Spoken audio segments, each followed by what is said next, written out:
européenne envisage de décaisser 100 millions d'euros supplémentaires en faveur d'Haïti. Le commissaire européen au développement, Andris Piebalgs, et l'ordonnateur national du Fonds européen ont procédé ce mardi à la signature d'un document. Et au cours d'une conférence de presse conjointe tenue à l'issue de la cérémonie au Palais national, les deux hommes se sont montrés satisfaits de la contribution de l'Union européenne au processus de relèvement du pays. Avec la signature du document revisé de stratégie pays, 100 millions d'euros supplémentaires seront octroyés à Haïti dans le cadre de la reconstruction du pays pendant la période 2012-2013. En plus, 2 conventions de financement ont été signées. Le programme binational, à partir duquel Haïti recevra 18 700 000 euros pour la construction du marché de Ouanamène, le soutien aux institutions, aux commerçants et producteurs agricoles de la zone frontalière, l'amélioration des infrastructures douanières et les réseaux routiers secondaires dans la région. Ce programme vise à favoriser le développement d'une coopération binationale entre la République d'Haïti et la République dominicaine, axée sur l'exploitation d'avantages réciproques et le renforcement de la solidarité. Il est aussi prévu pour stimuler les initiatives transfrontalières et accroître les capacités des institutions publiques au niveau de la formalisation des relations et échanges entre les deux pays. Le programme Commerce, doté d'un budget de 4 500 000 euros, en appui au commerce et au secteur privé, pour renforcer la maîtrise des politiques et réglementations commerciales et promouvoir l'investissement. Lors de ma dernière visite, moins de 3 mois après le séisme, on avait signé 100 conventions de financement pour un montant supérieur à 200 millions d'euros, permettant le lancement de 5 nouveaux programmes dans le domaine des transports, de la gouvernance locale, de la sécurité alimentaire et de l'appui à la société civile et de la culture. Demain, Monsieur le Président, nous aurons l'opportunité d'inaugurer à Ange 3 projets. La route nationale numéro 3, qui, une fois qu'elle sera achevée, permettra de relier Port-au-Prince au Cap-Haïtien en moins de 4 heures contre plus de 8 heures avant l'intervention de l'Union européenne. Le tribunal de Ange, symbole de notre appui à la reconstruction de l'État et au renforcement de l'État de droit qui fait partie, Monsieur le Président, des priorités de votre administration, et aussi de l'école fondamentale et le centre pédagogique de Ange, symbole de nos efforts pour appuyer Haïti dans le domaine de la mise en place d'une éducation publique gratuite et de qualité accessible à tous, une autre priorité des autorités haïtiennes. À la conférence des donateurs de mars 2010, la Commission européenne s'était engagée à allouer 522 millions d'euros pour appuyer Haïti dans son processus de reconstruction. À l'heure où nous parlons, je peux vous confirmer que la Commission européenne a tenu ses promesses en engageant plus de 400 millions d'euros, soit plus de 75% des montants promis, dont plus de 200 ont été déboursés depuis le 16. Le sénateur Kelly Bastien estime que l'enquête sur la nationalité des membres du gouvernement et le chef de l'État haïtien a trop duré. L'ancien président du Sénat invite les sénateurs enquêteurs à se doter d'autres moyens en vue de l'aboutissement de leur enquête. Il propose par ailleurs l'exploration de la piste du sénateur François-Annick Joseph, selon laquelle Michel Martelly aurait été à bord d'un avion le 21 novembre 2007 à destination de Miami sous le nom de Michael Martelly. Il y a 2 positions au niveau du dossier Premier ministre désigné. Il y a des sénateurs qui demandaient que il faut que la question de la commission de nationalité a fini avant pour traiter la question ça. Et il y a un qui dit pendant qu'on traite la question du Premier ministre désigné, il y a une question de nationalité de la cap là-dedans, la permettre d'approfondir de façon spécifique le dossier ça. Par ça, qui vient avec le gouvernement démissionnaire, dans le cas ça, moment ça qu'on est là, deux mondes qui sont importants, c'est le président de la République et le premier ministre désigné qui s'est mis à faire déjà sous enquête. Donc on y a assemblée pour le trancher, qui est sa méthode ça va l'utiliser, qui peut permettre que nous allions bien et aller vite. Dans la situation ça qu'on est là, bon, je crois que la commission, si nous fait l'être là parce que majoritaire, même si que ou pas commander président pour écrire le département d'État parce que c'est américain qui pour demander au gouvernement américain des informations sur lui. Donc, je ne sais pas que le président, dans la situation de ça, alors qu'il y a une enquête qui a fait. Donc, je pense que ça qu'il faut faire plutôt, c'est garder par rapport à l'autre piste. Parce que il y a une obsession. On pensait que la commission continue à figer. Parce que la commission c'est le seul passeport qui est document essentiel ou bien qui est unique document qui va mettre établi en preuve.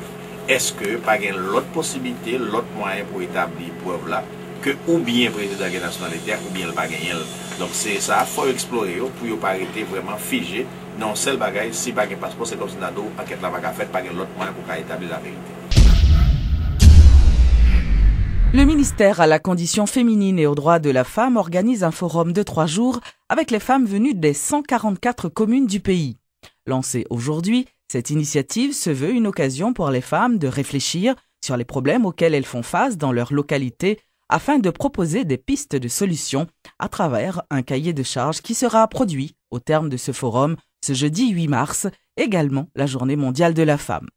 Le MCDF-DF promet donc de porter les revendications des participantes par devant les autorités concernées. Le forum la prend 3 jours, 6, 7, 8 mars. C'est un forum pour ramasser tout message que toute femme dans toute section communale et section rurale dans le pays, ils vont faire des plaidoyers, ils vont faire des ateliers, des échanges et ils vont ramasser l'idée pour être capable de remettre le 8 mars un cahier de charge à ministre pour le ministre lui-même remettre au gouvernement. Pour ils vont parler sur lutte et sur la violence faite aux femmes. Il y a présenté aussi sur l'équité du genre. Il y a le travail sur l'autonomisation. Il y a le travail sur l'éducation. C'est des points que nous allons discuter vraiment en profondeur pour être capable de voir tout problème qui existait dans le fond pays. Le ministère des Affaires sociales, en concertation avec l'UNICEF et l'IPEC, ont créé ce mardi un comité national tripartite sur le travail des enfants. Selon la représentante de l'IPEC, Nancy Robinson, ce comité vise à faire la prévention et l'élimination du travail des enfants et la protection des enfants, bien sûr, du travail infantile dans la reconstruction d'Haïti. La présentatrice des termes de référence de la comité tripartite, Nancy Robinson, précise cependant que certains de ces enfants sont des délinquants ou encore membres de gangs. La réunion, c'est d'étudier et évaluer les termes de référence pour ce comité national qui va inclure d'autres ministères engagés, impliqués dans le thème de l'enfance, santé, éducation, et jeunesse, justice, etc. Et aussi compter avec l'appui technique de quelques agences des Nations Unies comme l'UNICEF, comme l'OIM, comme notre programme IPEC du Bureau international du travail. Nous sommes tous Nations Unies.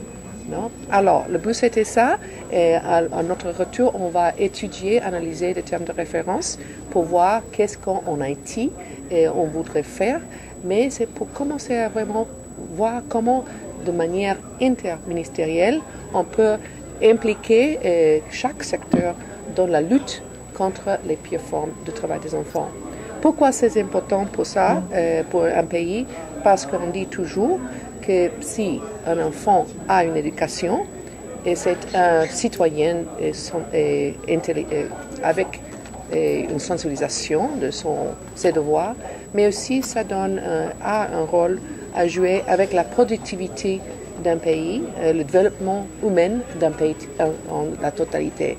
Si on a un enfant qui travaille un âge comme 7-8 ans, cet enfant n'aura pas la possibilité de se développer et d'avoir une éducation, et il serait un adulte qui n'a pas la capacité de vraiment contribuer au développement d'Haïti.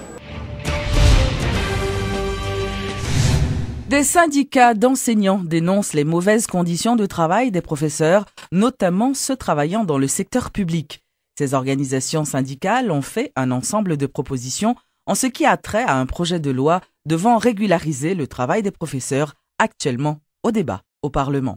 Des syndicats d'enseignants luttent pour une éducation publique de qualité pour tous en Haïti.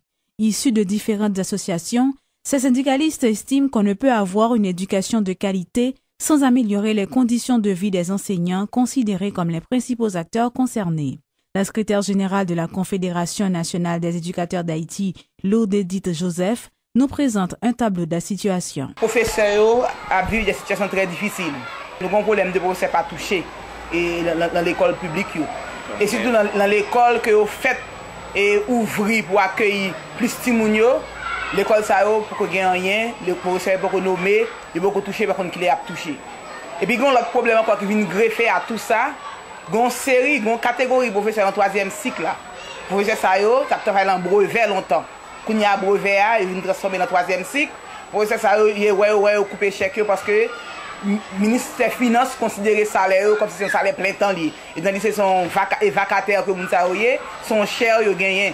Donc ça c'est pour un cher au TPE. Par ailleurs, les associations syndicales se réjouissent de l'avant-projet de loi en vue d'améliorer les conditions de vie des enseignants proposé par le député de Moron-Chambellan, Sorel Jacinthe. Cependant, après analyse minutieuse du document, ces syndicalistes font de nombreuses propositions à la commission d'éducation à la Chambre basse, notamment en ce qui concerne le salaire des professeurs. Franck-Georges Wilbert est le représentant de l'UNO au sein de la plateforme. Dans la loi, que un directeur d'école fondamentale 1er et 2e cycle doit venir toucher de 20 000 gouttes. Donc nous-mêmes nous proposons pour ajuster à 25 000 gouttes. Ils ont proposé tout et 9 000 gouttes pour un professeur 3e cycle ou secondaire. Ils ont proposé 9 000 gouttes. Nous proposons un ajustement de 10 000 gouttes. Pour censeur, nous proposons un ajustement de 31 000 gouttes. Pour professeurs qui travaillent à temps plein, nous proposons 30 000 gouttes. En attendant un vote favorable des parlementaires, les associations syndicales invitent les enseignants à se rallier à leur cause en vue de tirer profit de l'initiative du député Sorel Jacinthe.